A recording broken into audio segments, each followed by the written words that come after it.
Joining us now in the studio is Sergeant Yossi Nadel. Shalom. Shalom, shalom. Very good to see you. Thank you for coming here. So first of all, tell us about your service. Where do you serve in the IDF? I serve in Kfir, in the Infantry Brigade of Kfir. And now I just finished my training, finished also a course to become a sergeant. And in another month, I'll be getting my soldiers and taking them through training. Now, your family is in America, where? So my family's in America. I was born in Detroit, Michigan, and that's where I lived all my life until I came to Israel for yeshiva, not knowing I would for sure stay here for the rest of my life. But once I got to yeshiva, I really was happy there. I got to know the Americans and also the Israelis there, and I decided this is my home, this is the place where I want to be, and I went to the army. You know, there's one thing sitting and learning Torah here in Israel with your friends and people from around the world, really, in many yeshivot. Which yeshiva did you learn? I went to Gush, Gush Etzion, Alon Shvut. But there's another thing, deciding that you're going in full throttle to the army. Tell us about that decision. Right, so the decision, honestly, for me, I grew up in Detroit, where it was actually a very Zionist community, a very Zioni community. My family was Zioni. I went to a camp, Camp Stone, which was very Zioni. And so from sort of all the directions, I really had a lot of Zioni pressures. And we also had a lot of shlichim from Israel. And through all these pressures, it wasn't really a pressure. It was more just that Israel was naturally my home. And so when I came to Israel for yeshiva, it wasn't like I all of a sudden saw this new place and was like, wow, how have I not known about this all my life? It was more like I came to Israel and I felt at home. And I felt like I couldn't leave. How was your family with the decision? And my family was very happy with it. It's their fault. It's their education. Right, exactly. It's their fault. And I'm not the first in my family to make Aliyah. My brother Yoni was our chalutz. He was our pioneer. He had his tekes kumta when he was in Sanchanim. And my father brought me in for the tekes, for the ceremony. And that's it. That inspired you? And that was my first inspiration, where I said, wow, maybe one day I'll be here. And then another brother made Aliyah. Bezrat Hashem, we're 4 boys. And Bezrat Hashem, the oldest brother, will also make Aliyah. And then my parents, the most exciting thing is they're really in the process of Aliyah now. Wow. Now listen, this is all about stages. So you're in the army and it's important. But then you decide, and you're also accepted to become a commander. Tell us the Kurs Makim, commander of, how would you define that? A group of how many? A group of 12 soldiers. Of 12, that's a commander. Right. So I'll have my soldiers, I'll take care of them, and I'll run them through training.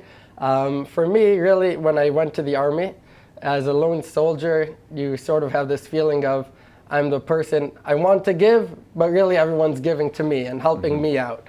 And for me, I knew that if I succeeded in the army, I was joining the army, I was drafting to give, to be somebody who is really giving from, like, really kula atzmi, from everything I have to the army and to Israel. And so once I went to being a commander, I knew that I was totally becoming a giver, totally sacrificing myself for the army and just for my 12 soldiers. And the language barrier, would that be an issue, you think? Is it an issue? So the language barrier is definitely a fear. Thank God throughout the service, my Hebrew has improved. Even going back to yeshiva, I was learning in shiurim and ivrit. So there my ivrit I was able to understand a lot more.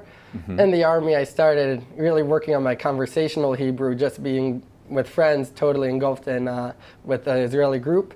And now as a mifaked, this is the next challenge, where now I have to speak in Hebrew, I have to lead shiurim in Hebrew, I have to really lead my soldiers and know how to motivate them and inspire them in Hebrew. But truthfully speaking, your story, you might be modest, but your story does inspire soldiers. And I would imagine Israeli soldiers that are with you, who live here and were born in the country and everything's just, part of the regular path that a young man goes through.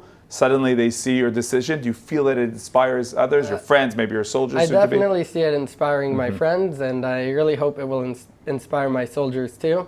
I even tell myself, I worked on my Hebrew, really improved my vocabulary and my speaking. When it comes to my accent, I still have a lot of work to do. But that's okay. But I think it's okay. So my soldiers will know I'm an Oleh Hadash, so they will know that I'm a Chayal Boded. And do you sometimes have friends who say, what are you, crazy? You could have been now, on the beaches or walking through Fifth Avenue. Right. So in the army all the time, there are guys who are trying to, you're working hard most of the time. So then whenever you get the chance to get a little free time here or there, you try to fight for that little free moment.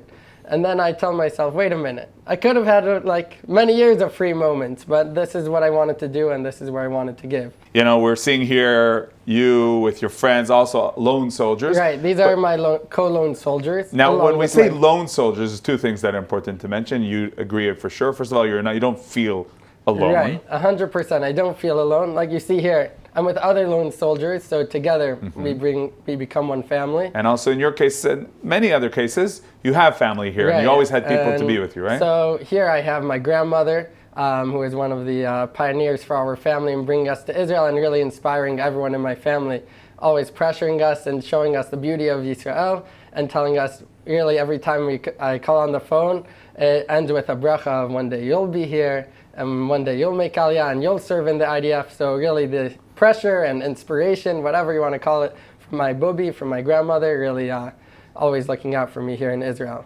And like you see here, my lone soldiers and also the other soldiers in my unit that I was really close to and really invited me over for Shabbats, had me over whenever we had any time free. They were always welcoming me, checking in if I needed anything. So lone but not alone. Right. And I'd also like to add my grandfather, my Zaidi, who didn't make Aliyah yet. Hopefully he will too.